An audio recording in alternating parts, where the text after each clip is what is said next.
Bismillahirrahmanirrahim. Assalamualaikum warahmatullahi wabarakatuh. Halo teman-teman, senang sekali bertemu lagi di Lesehan Negarawan. Hari ini sudah episode yang keempat. Hari ini kita akan bahas satu topik yang sangat penting sekali dan menjadi salah satu skill yang dibutuhkan di abad ke-21, yaitu berpikir kritis. Nah, teman-teman sekalian, dalam hidup kita pasti sering sekali berhadapan dengan berbagai pilihan-pilihan yang harus kita tentukan, yang harus kita putuskan. Nah, untuk bisa mempunyai keputusan yang baik, tentulah kita harus melengkapi diri kita dengan pemikiran yang kritis.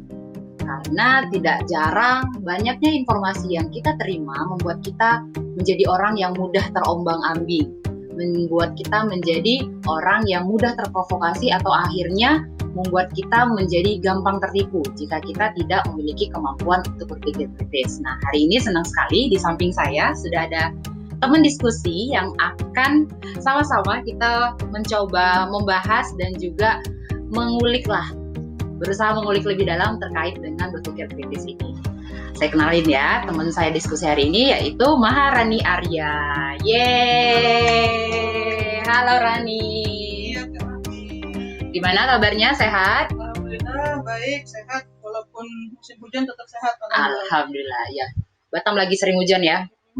Tadi juga Rani kesini sambil hujan-hujanan. Alhamdulillah. Effortnya luar biasa sekali. Masya Allah. Oke, nah Rani ini bisa dibilang adalah salah satu teman di kami yang paling suka men-trigger untuk diskusi-diskusi. Makanya saat kita kepikiran untuk membahas tentang berpikir kritis, satu nama yang muncul di kepala saya, Maharani Arya. Chat pertama aja ya Ran ya. Chat pertama Rani ke saya itu aja saya masih ingat itu ngebahas tentang RUU PKS. Itu tahun 2019 bulan Februari. Jadi kerjanya si Rani itu emang kayak gitu. Gangguin orang ya Rani ya. Apa Rani ngechatnya? Ngajak diskusi sih soal RUU PKS karena Kak Rahmi kan di bidang hukum, jadi butuh teman diskusi yang di bidang itu gitu kan. Unik sih cara kenalannya kalau diinget-inget. Ya, terus ternyata seru memang. Rani orangnya dari situ bisa kelihatan. Rani itu memang orang yang concern terkait isu-isu sosial dan juga memang tipe anaknya yang mau suka mempertanyakan banyak hal. Nah, memang ya Ran ya, kalau kita bicara tentang berpikir kritis itu pasti adalah orang yang senang untuk bertanya. Terus apalagi nih Ran yang membuat kita itu bisa menunjang kita untuk berpikir kritis selain kita harus tidak mudah menelan bulat-bulat suatu informasi, apalagi? Yang paling penting itu agar kita bisa berpikir kritis, kita harus bisa menumbuhkan yang namanya rasa penasaran. Rasa penasaran pada banyak hal. Betul. Karena seperti tadi yang Kak Rahmi bilang, sekarang ini kita hidup di zaman dimana informasi itu sangat mudah diakses. Begitu banyak informasi yang kita dapatkan, baik itu memang kita cari maupun yang kita temukan tanpa sengaja. Nah, ini tentu ada sisi baik dan sisi buruknya. Kita akan bicara soal sisi buruknya, yaitu dari berbagai macam informasi ini pasti banyak diantaranya juga yang merupakan informasi-informasi yang tidak benar, yang umumnya kita sebut seperti hoax ya, sebagai hoax. Dan apabila kita tidak memiliki rasa penasaran untuk mencari mana informasi yang benar, mana informasi yang bisa dipertanggungjawabkan, maka kita akan berakhir menjadi orang-orang yang mudah diprovokasi, mudah digiring oleh opini-opini yang tidak benar, sehingga kita akan menjadi orang-orang yang juga tidak memiliki pemahaman yang baik terhadap isu-isu yang krusial di tengah-tengah kehidupan kita. Jadi intinya mulai dulu dari rasa membangun rasa penasaran atau curiosity itu. Itu sih yang paling penting di awal untuk bisa berpikir kritis. Benar, berarti membangun curiosity, membangun rasa ingin tahu. Dan sebenarnya kalau kita bicara tentang berpikir kritis, kita tuh jangan langsung melihat berpikir kritis tuh berarti harus mikirin yang berat-berat banget, mikir yang susah. Padahal enggak gitu kok gitu. Sebenarnya berpikir kritis itu ya bagaimana kita saat berhadapan dengan dengan pilihan, kita bisa mempertanggungjawabkan pilihan kita itu dengan percaya diri. Ya caranya itu dengan pertama itu biasanya tuh kalau untuk bisa mengarahkan kita mengambil keputusan yang baik itu, pertama tuh harus ngapain dulu, Ran? Kita bisa mulai dari identifikasi dulu. Betul. Ya, identifikasi dulu masalahnya. Apakah hal yang sedang kita hadapi ini membutuhkan effort lebih dalam sisi berpikir kritis ini. Karena memang gini ya, manusia ini kan sebenarnya pada dasarnya itu cenderung berpikir secara instan, berpikir secara mudah, dan spontan. Defaultnya tuh manusia gitu, pasti pengennya instan, pengennya mudah. Karena lebih busy dan perlu keluar banyak effort. Iya betul. Jadi sebelum kita ingin memutuskan apakah kita perlu berpikir kritis atau tidak, kita identifikasi dulu masalahnya. Apakah masalah ini membutuhkannya atau tidak. Kalau memang masalah ini termasuk masalah yang sederhana, kita tidak perlu berpikir kritis. Kita tidak perlu berpikir kritis. Contohnya, kita dihadapkan di antara beberapa pilihan makanan. Itu kita tidak perlu berpikir kritis. Pilihlah yang sekiranya enak dan sehat ke tubuh kita. Nah, dan sesuai budget yang sedang kita punya. Itu pasti menjadi satu pertimbangan. Benar-benar. Bagi kalau kita anak kos, akhir bulan, ya kan. Nunggu kiriman orang tua atau gaji belum saya. Gitu. Hal-hal gitu tuh juga udah termasuk berpikir kritis ya, Ran, ya. Cara kita menentukan pilihan. Ya, sebenarnya juga berpikir kritis, mengidentifikasi masalah ya. Identifikasi masalah. Kita mulai dari identifikasi masalah.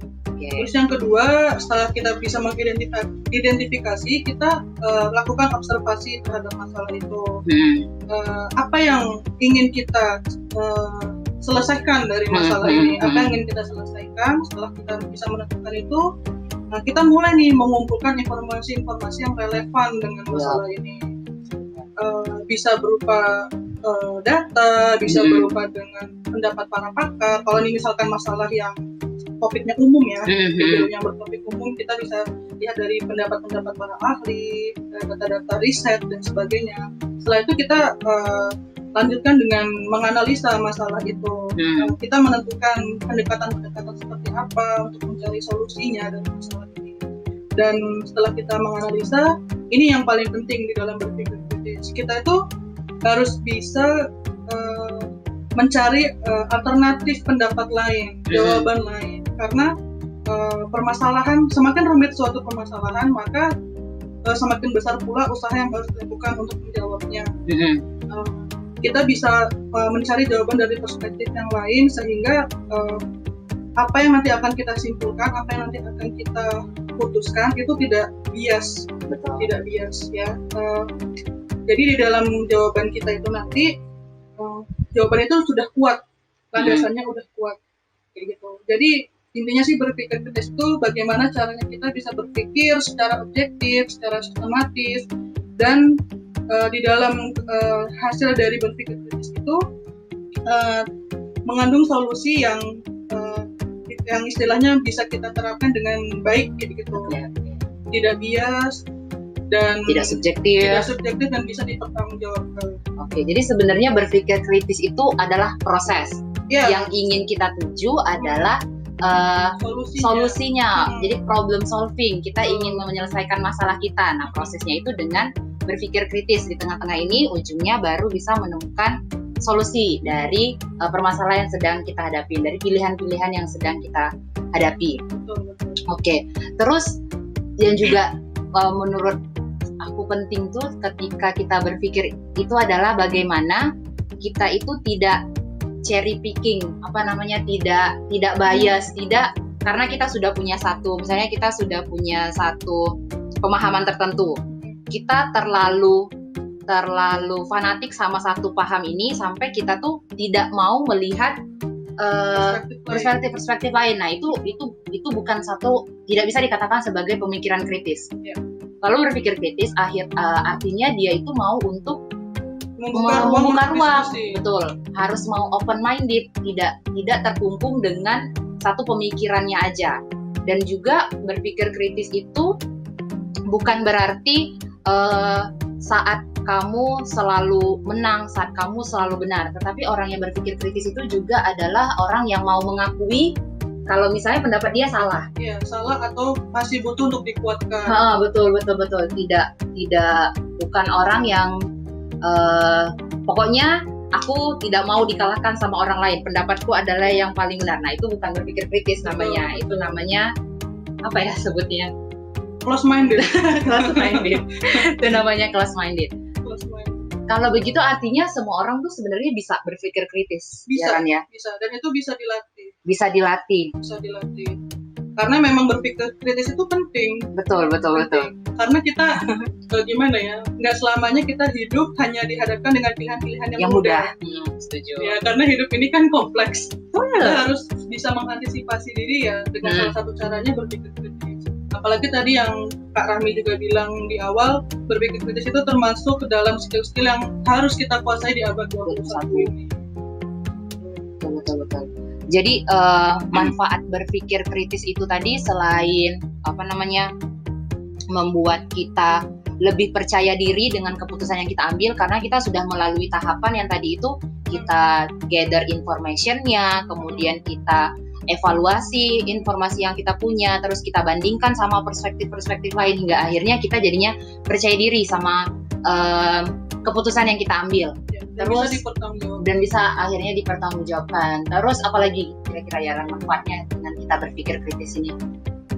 Berpikir kritis itu manfaatnya bisa dirasakan bagi diri sendiri dan juga banyak orang.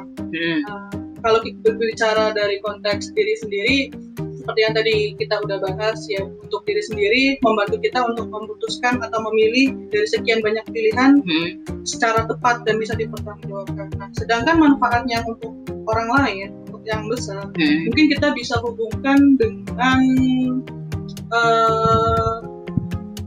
misalkan begini, kita akhir-akhir ini kan mengalami fenomena di mana kita banyak terpapar oleh hoax. Terpapar banyak oleh hoax. Hoax ini yang disebarkan oleh orang-orang yang nggak bertanggung jawab, sebenarnya kan tujuan utamanya cuma satu, menggiring opini dan mengarahkan massa besar untuk melakukan satu hal yang dia inginkan. Si orang ini inginkan. Ketika kita tidak memiliki kemampuan berpikir kritis, dan bukan hanya kita yang tidak memiliki kemampuan ini, alias orang banyak, alias masyarakat, alias warga negara, akhirnya berhasil menggiring opini tadi itu ya. Itu bahayanya. Dan itu akan membawa dampak yang sangat besar bagi negara ini. Apalagi negara kita nih, dasarnya itu adalah demokrasi, di mana keputusan itu diambil dari suara terbanyak. Apabila suara terbanyak ini diambil dari orang-orang yang pemikirannya dangkal, tidak melewati riset-riset yang benar, tidak bisa dipertanggungjawabkan juga pendapatnya, bersifat subjektif dan atau bahkan bersifat penuh kebohongan dan manipulasi, apa jadinya negara kita? Betul. Jadi penting banget ya nih pemuda-pemuda sekarang untuk berusaha melatih diri untuk berpikir kritis. Jadi jangan gampang untuk menelan bulat-bulat informasi yang kita terima. Cross check lagi, tanyain lagi setiap info yang kita baca. Kita tumbuhkan perasaan penasaran kita, bener nggak nih? Kamu cross check lagi, cari tahu. Pokoknya digali. Jangan gampang puas dengan info yang kita terima gitu. Apalagi kita sebagai makhluk sosial ya, apa yang kita lakukan itu punya dampak juga bagi orang lain. Iya. Kayak gitu. Jadi ketika kita mudah digiring opininya, dan ketika kita melakukan suatu kesalahan hanya karena kita luput dari berpikir kritis ini, maka dampaknya itu bisa seperti domino. Jatuh satu, jatuh semua. Kena semua. Jadi biasakan latih dari sekarang, ketika kita menghadapi suatu isu, suatu permasalahan, munculkanlah rasa penasaran dan rasa tanggung jawab itu. Apa yang kita ambil, tindakan apa yang kita lakukan itu kita harus bisa mempertanggungjawabkan juga untuk diri sendiri maupun untuk orang lain. Jangan gegabah, jangan sombong. Itu intinya berpikir kritis. Kalau ngelihat prosesnya kayaknya panjang, tetapi kalau misalnya udah dilatih, kita tuh akan kayak otomatis aja gitu ya. Sebenarnya sederhana. Ini kalau dibahas gini kok jadi kayak rumit, tapi sebenarnya kalau teman-teman udah dihadapkan, nanti otomatis tuh kayak ya udah kita kayak otomatis aja memproses. Karena itu kan abstrak sih, namanya juga berpikir ya, sesuatu yang abstrak gitu. Nanti tuh kayak otomatis terproses aja di kepala kita mempertanyakan ini, terus kita cari tahu. Nah akhirnya sampai di ujung tadi menemukan solusinya. Akhirnya ada solusi dari permasalahan yang kita sedang hadapi gitu. Sebenarnya cuma ada 2 kunci kan, objektif dan open mind. Yes, itulah penting. Jadi setiap untuk dikatakan berpikir kritis haruslah objektif dan open minded. Jangan ngotot kalau misalnya dibenerin, mencoba untuk menjadi pendengar yang baik. Yeah. Juga mau mendengar pendapat-pendapat dari orang lain, karena bisa jadi ya pendapat kita belum tentu benar. Jadi tetap harus mau terbuka dengan pendapat-pendapat lain. Kita bisa ini sih mencontoh ulama-ulama yang ada di agama kita ya, ulama-ulama dalam agama kita, di mana ulama-ulama itu dulu bahkan sampai sekarang ulama-ulama ijtihad khususnya mereka itu selalu membuka ruang-ruang diskusi. Apalagi permasalahan-permasalahan yang dihadapi umat ini kan sangat beragam ya, sangat beragam. Maka kemampuan untuk berpikir kritis itu sangat dibutuhkan oleh ulama-ulama tersebut. Dan ketika apabila ulama-ulama itu tidak mengedepankan prinsip berpikir kritis, apa jadinya kondisi umat saat ini? Ya, mungkin dari mereka lah kita bisa mengambil contoh terdekat, karena dari hasil pemikiran dan diskusi mereka lah kita bisa menjalankan syariat agama kita saat ini dengan baik dan dengan mudah. Tanpa mereka, tanpa ijtihad mereka, tanpa proses berpikir mereka, pasti kita bakal kesulitan. Kita akan terus mencari jawaban-jawaban yang sulit lah, jawaban-jawaban yang sulit di dalam menjalankan aktivitas kita, menjalankan syariat agama kita. Maka ya itu, berpikir kritis itu manfaatnya luas banget, luas banget, dan banyak contohnya yang bisa kita ambil dari orang-orang terdahulu.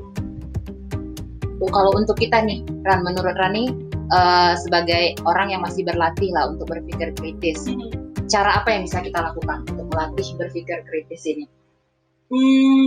Untuk berlatih berpikir kritis, sebenarnya cara setiap orang tuh beda-beda ya. Tapi mungkin di sini saya bisa share lagi tiga cara. Yang pertama itu mulailah latihan menulis. Kenapa menulis? Karena ketika seseorang menulis, dia itu sebenarnya sedang berlatih untuk menguraikan apa yang sedang dia pikirkan. Apalagi kalau memang yang dia pikirkan tuh banyak hal, keruwetan di kepala ini, ditulisin gitu ya. Benar-benar. Berarti berpikir kritis. Nggak perlu nulis yang formal-formal atau yang berat-berat macam esai, macam artikel, nggak perlu. Tapi kita mungkin bisa mulai dari menulis catatan harian, menulis not kegiatan harian atau mind mapping, pemetaan pemikiran kita. Nah, ketika kita berlatih mulai dari hal-hal yang sederhana ini, nanti kita akan menemukan patternnya atau alur berpikir kita yang mungkin selama ini kita belum sadarin. Kayak gitu. Contoh lah, kita ambil yang mind mapping. Mungkin mind mapping ini nggak banyak orang ya yang biasa melakukan mind mapping. Tapi ketika orang yang sudah terbiasa melakukan mind mapping, maka dia tuh akan lebih mudah untuk memfilter mana yang perlu menjadi prioritas untuk dipikirkan, mana yang perlu dibuang. Seringkali kita tuh menghabiskan waktu, energi, dan pikiran karena kita overthinking, bukan critical thinking, tapi overthinking. Dia tidak tahu prioritas masalah mana yang harus difokuskan. Betul. Makanya mulailah dari latihan menulis, uraikan apa yang kita pikirkan, dan jujurlah dalam menulis. Betul, setuju. Kadang kita nih nulis nggak jujur. Apa yang kita pikirkan kita nggak tulis. Padahal nggak ada yang baca tulisan itu selain kita. Nah, jadi mulailah latihan dari menulis. Setuju. Terus cara kedua, diskusi. Ya, diskusi. Yang namanya critical thinking itu kan tadi yang saya bilang 2 kuncinya, objektif dan open minded. Yang namanya objektif berarti kita benar-benar ketika mencari jawaban dari suatu permasalahan, kita tidak mengandalkan persepsi pribadi, tidak melibatkan emosi pribadi. Dan kedua, untuk bisa menjadi orang open minded, maka kita membutuhkan partner diskusi. Partner diskusi yang perspektif mereka itu bisa kita jadikan bahan pertimbangan. Lalu akan muncul sebuah pertanyaan, diskusi itu bagaimana cara memulainya? Ketika kita ingin berdiskusi, yaitu tadi dari proses critical thinking yang pertama itu kan identifikasi masalah. Ketika kita sudah mengidentifikasi masalah, artinya kita tahu apa nih fokus yang mau kita diskusikan. Misalkan kita akan berdiskusi soal kondisi new normal pasca COVID-19, maka kita cari teman diskusi yang punya concern yang sama, concern yang sama, atau mungkin bahkan kalau bisa ketemu langsung dengan partnernya.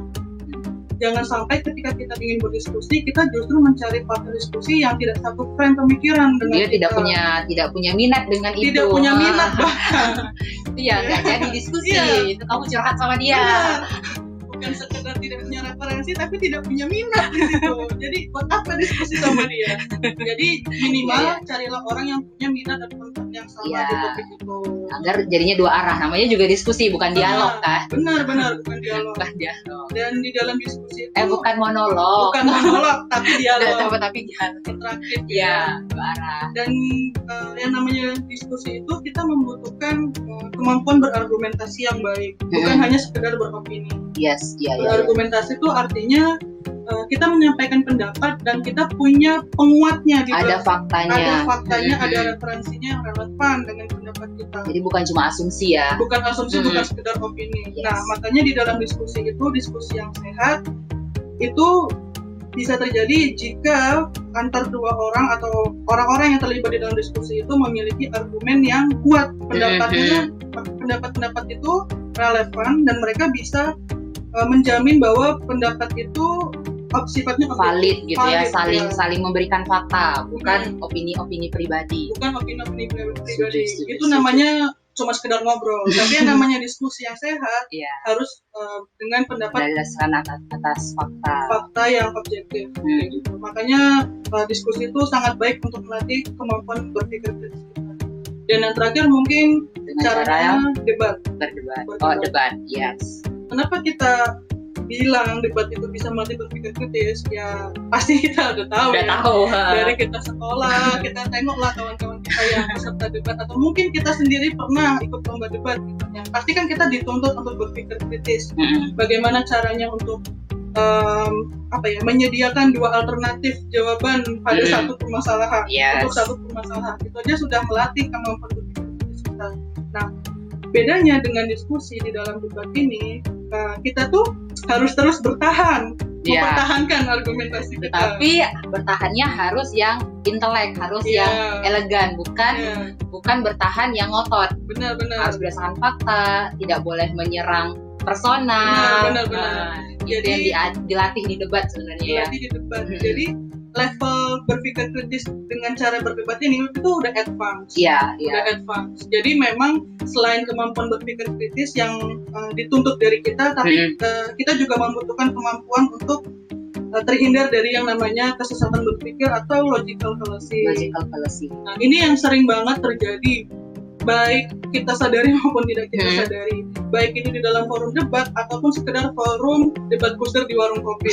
Logical fallacy. Nah, makanya kalau kita ingin bisa melatih diri berpikir kritis yang baik dan terhindar dari kesesatan berpikir ini, mulailah berlatih dengan debat yang baik. Dengan debat yang baik. Dan belajar lagi tentang logical fallacy yang harus dihindari. Itu banyak banget jenis-jenisnya, dan mungkin kita pernah mengalami, pernah diserang, atau mungkin kita pernah menyerang dengan cara-cara ini. Nah, itulah dengan latihan debat itu kita bisa mengukur kemampuan dan memperbaiki kemampuan kita. Melatih juga kemampuan untuk berargumen cara menyusun argumen, karena tidak semua orang itu bisa menyampaikan apa yang ada di pikirannya tersampaikan dengan baik. Nah, itu butuh latihan Betul. Dan dia punya pendapat, tapi dia tidak bisa deliver pendapat dengan baik. Bahkan sebelum deliver dia udah ketakutan atau ragu-ragu sendiri. Makanya latihan terus. Perlu berlatih. 3 cara ini. Yang namanya skill itu pasti bisa dilatih. Bisa dilatih. Jadi itu tadi bisa teman-teman dengan cara sudah mulai rutin menulis, mulai dirutinkan untuk menulis, kemudian diskusi, dan yang terakhir debat. Oke, Rani, ada pesan nggak untuk kaula-kaula muda ini agar sudah mulai jangan jadi orang yang abai lagi lah, jangan jadi yang ignorance gitu, biar lebih aware soal berpikir kritis ini gitu. Ya, mungkin pesan-pesannya itu mulai sekarang latihlah diri untuk bisa menumbuhkan rasa penasaran itu. Karena dimulai dari rasa penasaran lah, kita bisa menemukan banyak hal di dalam hidup kita. kita nggak akan bisa kemana-mana kalau kita nggak bergerak satu langkah. Dimulai dari satu langkah. Maka berpikir kritis ini itu adalah langkah pertama itu untuk menuju dunia yang lebih baik. Dan juga misal pun ada yang bilang begini, ngapain sih berpikir yang rumit-rumit? Nggak gitu teman-teman.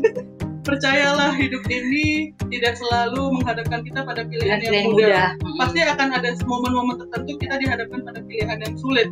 Dan di situ mau nggak mau juga kita harus siap untuk mencari solusi atau jawaban yang terbaik pula dari masalah itu. Jangan sampai menyesal dengan pilihan kita sendiri. Menyesal. Baik itu menyesal kepada diri sendiri maupun kepada orang lain seperti itu. Dan juga pesan yang terakhir, ketika kita sudah bisa berpikir kritis, maka kita sudah bisa pula menjadi orang yang lebih bertanggung jawab bagi lingkungan kita, bagi masyarakat kita, karena kita ini makhluk sosial. Kita ini bagian dari hidup orang lain. Yes. Apa yang kita putuskan, apa yang kita lakukan, itu pasti membawa dampak bagi orang lain. Maka mulailah berpikir kritis dan berhati-hati dalam bersikap. Oke, sip. Terima kasih banyak Rani untuk sharing terkait berpikir kritisnya. Semoga ada manfaat yang bisa teman-teman dapetin dari diskusi kita hari ini. Sekian untuk bincang-bincang Lesehan Negarawan hari ini. Makasih banyak buat yang udah dengerin. Mohon maaf kalau ada kesalahan atau ada hal-hal yang mungkin salah ucap atau apa, barangkali kami minta maaf ya. Makasih sekali lagi buat yang udah dengerin. Semoga bermanfaat. Oke, assalamualaikum warahmatullahi wabarakatuh.